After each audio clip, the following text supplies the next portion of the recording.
అందరికీ నమస్కారం అండి. ఈరోజు కోడికళ్ళు పట్టుకుని వచ్చాను అనుకుంటున్నారా? ఏం లేదండి, నేను ఆదివారం కదా మా వాళ్ళు ఇంట్లో చికెన్ తెచ్చుకోమన్నారని, కార్తీక మాసం అయిపోయిందని.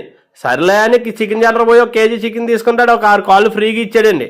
సర్లే ఇచ్చాడు కదా, వీటిని ఏం చేయాలని ఆలోచిస్తుంటే నాకు ఒక ఐడియా వచ్చిందండి.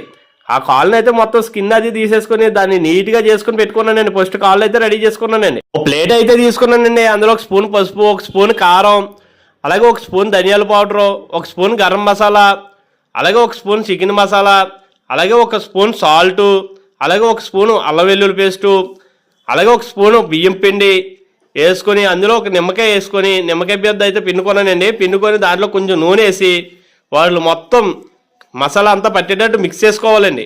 అదంతా మిక్స్ చేసుకున్నానండి. మిక్స్ చేసుకుని కొంచెం గట్టిగా ఉంది, కొంచెం వాటర్ వేసుకున్నానండి. సరే మీకు మసాలా అంతా మిక్స్ చేసుకొని కోడికాళ్ళు అయితే అందులో వేసుకొని ఆ కాళ్ళకి మొత్తం మసాలా పట్టినట్టు చేసుకున్నానండి. ఆ కాళ్ళు అన్ని మసాలా పట్టించేసి ఆయిల్లో అయితే వేసానండి. ఇదేంటంటే కోడికోళ్ళు పకోడీ చేశానండి. నేనైతే ఫస్ట్ టైం చేస్తున్నానండి. ఇంతకుముందు ఎవరైనా సరే కోడికోళ్ళు పకోడీ తినుంటే నాకు కామెంట్ చేయండి, ఎలా ఉన్నాయో టేస్ట్ చెప్పండి ఒకసారి. నేనైతే ఇప్పుడే చేసుకుంటున్నానండి ఫస్ట్ టైము. సరే కాళ్ళు అయితే రెడీ అయిపోయినాయండి. ఇవన్నీ ఒక ప్లేట్లోకి తీసుకున్నాను. ప్లేట్లోకి తీసుకున్న వాటి చుట్టూ కీరా, అలాగే 1 ఆనియన్స్ వేసుకుని 1 నిమ్మకాయ వేసుకున్నానండి. మధ్యలోని కొంచెం వాటి మీద పెప్పర్ జల్లుకున్నానండి. పెప్పర్ జల్లుకొని నిమ్మకాయ తీసుకుని వాటి మీద పిండుకున్నానండి.